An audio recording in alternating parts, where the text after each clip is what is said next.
इसको 2-2 घंटे रोज दे इसको 7 दिन के लिए, और उसके बाद इसको एक आदत पड़ जाएगी। मैंने उसकी फैमिली को बिठाया और उनके साथ प्रार्थना करना शुरू कर दिया। मैंने 7 दिन 2-2 घंटे उनके साथ प्रार्थना किया, तो उस समय वो प्रार्थना करना सीख गए और उसी समय उनको महसूस हो गया कि हमारे आसपास प्रार्थना करने से हमें आशीष मिलती है। मैं कह रहा हूं कि उसी समय कि उस लड़की के अंदर वो टाइम भूल गई कि वह मुझे व्हाट्सएप खेलना है, मुझे ये करना है, वीडियो गेम खेलनी है, और परमेश्वर ने उस लड़की को दुष्ट आत्मा से आजाद कर दिया। इसका मतलब क्या है कि अगर आप लोग अपना टाइम नहीं निकाल रहे, बहाने मार रहे हैं, तो परमेश्वर कभी भी कोई हीलिंग देने वाला नहीं है। जितने मर्जी किसी के सिर पे हाथ रख के प्रार्थना कराओ, जितना मर्जी कहीं इधर उधर जाओ, परमेश्वर काम नहीं करता है। लेकिन पवित्र आत्मा उन लोगों के जीवन में काम करता है, कह रहा है कि जो प्रार्थना विनतियां करने वाले परमेश्वर के सामने प्रार्थना और विनतियों के साथ आते हैं। क्योंकि दाऊद कह रहा था, मैं फाइट जीतूंगा पक्का। कह रहा इतना कॉन्फिडेंस तेरे को, अरे इतना कैसे? कह रहा है कि मुझे पता है ना, कह रहा है कि मैं प्रार्थना करके आया हूं। भाई साहब, मैं आपको कह रहा हूं कि आप अगर प्रार्थना करके आए हो, परमेश्वर करेगा। हाँ, हो सकता है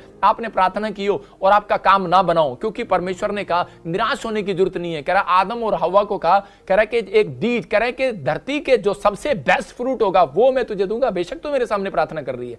आज बहुत सारे मसीह लोग प्रार्थना करते हैं और जब उन्हें मिलता नहीं तो वो एक बड़ी बड़ी बातें करते हैं और निराश हो जाते हैं कई बार। लेकिन हो सकता है वो पास्टर भी हो, विश्वासी भी हो, लेकिन परमेश्वर ने खुद कहा आदम और हवा को, सुन, कह रहा कि धरती के जमीन के सबसे अच्छे फल मैं तुझे दूंगा।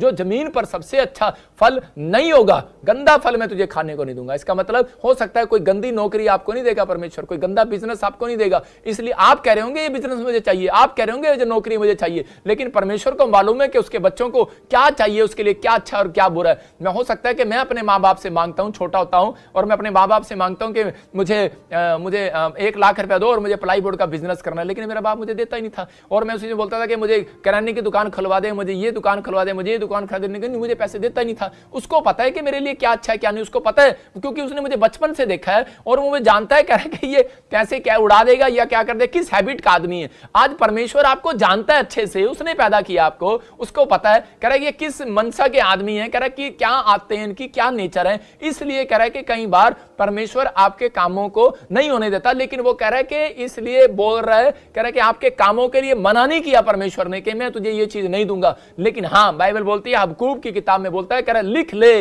राइट टाइम आने पर ये भविष्यवाणी पूरी होने वाली है। वो कह रहा है कि इसलिए कह रहा है, पहला पत्रस में 5:6 में बोल रहा है, कह रहा है कि परमेश्वर के हाथ के नीचे दीनता के साथ रहो कि वो उचित समय आने पर तुम्हें बढ़ाए। इसका मतलब राइट टाइम तुम्हारा आएगा और परमेश्वर बढ़ाएगा। इसका मतलब कई बार परमेश्वर नहीं करता ये काम।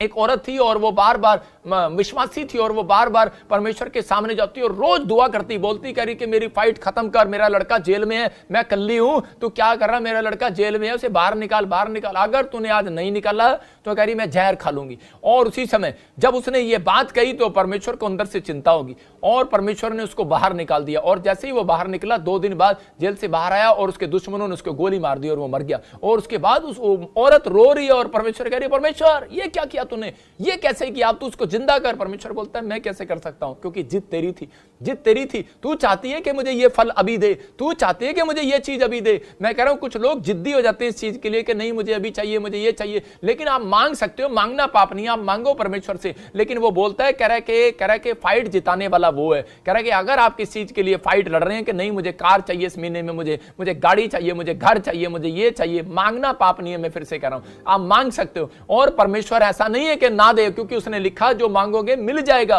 पवित्र आत्मा बोलता है यूहन्ना 15:7-8 में, जॉन चैप्टर के 15:7-8 में, जो कुछ मांगोगे मिल जाएगा, वो देगा आपको। लेकिन वो कह रहा है कि मुझे पता है कि मेरे बच्चों को क्या चाहिए और क्या नहीं चाहिए, इसलिए कोई बात नहीं, वेट अपॉन गॉड, धीरज रखो। परमेश्वर आपके जीवन में आज रात चमत्कार जरूर करेगा यीशु मसीह नासरी के नाम में। लेकिन फिर से कह रहा है प्रार्थना में कंप्रोमाइज नहीं करना। दूसरा कह रहा अपना नेचर खराब नहीं करना। कई बार हम प्रार्थना में परमेश्वर को खुश करने की कोशिश करते हैं, लेकिन हम नेचर खराब कर लेते हैं कई बार। यहां पर जब हम देखते हैं दूसरा इतिहास उसके 20:15 में कि यहां पर योशापात को कह रहे कि जब अमोनियों ने डरा दिया और उसी समय उन्होंने डरा दिया, उस पर हमला करने की कोशिश किया, तो उसी समय वो डर गया। लेकिन वो समझता था इस बात को कि मेरी फाइट जो है, कह रहा है कि मैं ऐसे नहीं जीत सकता। वो उसी समय उसने पूरे राज्य के अंदर उपवास प्रार्थना का प्रचार कराया और परमेश्वर ने उसके जीवन में काम किया। लिखा, तब वह कहने लगा, हे यहूदियों, हे यरूशलेम के रहने वालों, हे राजा योशापात, तुम सब ध्यान 2 यहोवा तुमसे यूं कहता है,